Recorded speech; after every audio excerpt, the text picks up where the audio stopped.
Hello বন্ধুরা, welcome back to my channel.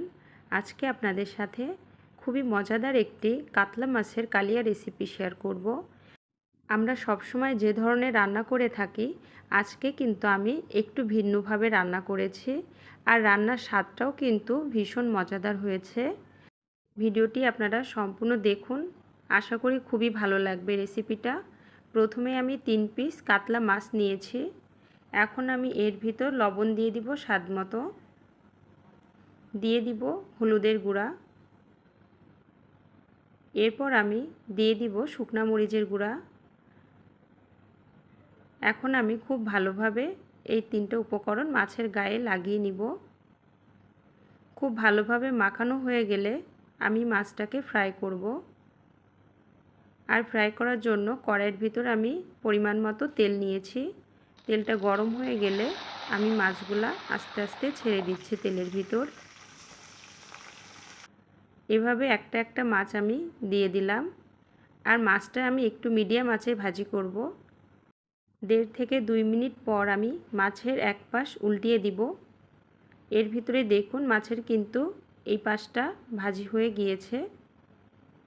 একই ফ্লেমে আমি আবারও 2 থেকে 2.5 মিনিট রেখে দিব।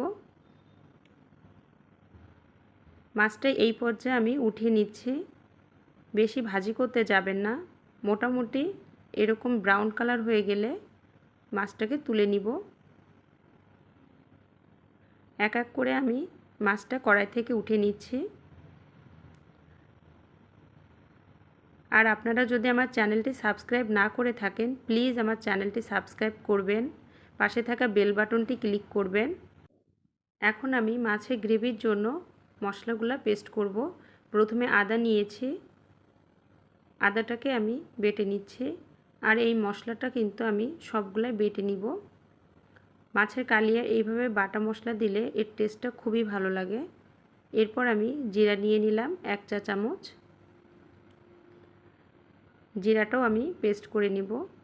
আপনারা সবসময় ভুনা বা কষা জাতীয় রান্নাগুলা বাটা মশলা দিয়ে করবেন, দেখবেন এর টেস্টটা অনেক অথেন্টিক এবং খুবই টেস্টি হয়। এরপর আমি 10টা কাঠবাদাম ভিজিয়ে রেখেছিলাম, এই কাঠবাদামগুলা বেটে নিব। কাতলা মাছের কালিয়াতে যদি কাঠবাদামের পেস্ট দেওয়া হয়, এর টেস্টটা কিন্তু ভীষণ ভালো আসে। বিশেষ করে গ্রেভিটা কিন্তু খুবই মজা লাগে। কাঠবাদামগুলো আমি এখন পেস্ট করে নিব। খুব ভালোভাবে আমি বেটে নিচ্ছি। এই কাঠবাদামে কিন্তু উপকারিতাও আছে। এজন্য মাছের রান্নায় যদি কাঠবাদাম ব্যবহার করা হয়, তাহলে কিন্তু কালিয়াটা খেতে এবং টেস্ট দুইটাই অনেক ভালো লাগে। এরপর আমি আদা বাটা দিয়ে দিলাম তেলের ভিতর, 1 চা চামচ জিরা বাটা দিয়ে দিলাম। বলে রাখি, আমি কিন্তু প্রথমে একটু জিরা বাটা দিয়েছিলাম, সেটা আমার ভিডিওতে আসেনি। এরপর লবণ দিয়ে দিচ্ছি স্বাদ মতো, 1/2 চা চামচ হলুদের গুঁড়া দিয়ে দিলাম, কাশ্মীরি লঙ্কা গুঁড়া দিয়ে দিলাম 1/2 চা চামচ, শুকনো মরিচের গুঁড়া দিয়ে দিলাম 1/2 চা চামচ। এখন খুব ভালোভাবে আমি একটা চামচ দিয়ে মশলাটাকে কষিয়ে নিচ্ছি। এখানে আমি ধনিয়া গুঁড়া দিয়ে দিলাম 1/2 চা চামচ। আর যে কাঠবাদামটা বেটে রেখেছি ওর ভিতর কিছুটা পানি অ্যাড করে একটু লিকুইড করে নিয়েছি, সম্পূর্ণটা অ্যাড করে দিচ্ছি।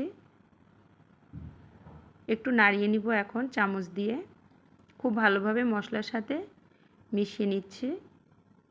2 থেকে 3 মিনিট আমি মশলাটাকে মিডিয়াম টু লো আছে কষে নিব।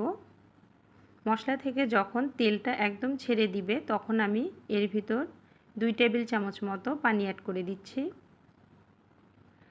পানিটা দেওয়ার পর আমি আবারও একটু মশলাটা নাড়িয়ে কষে নিব।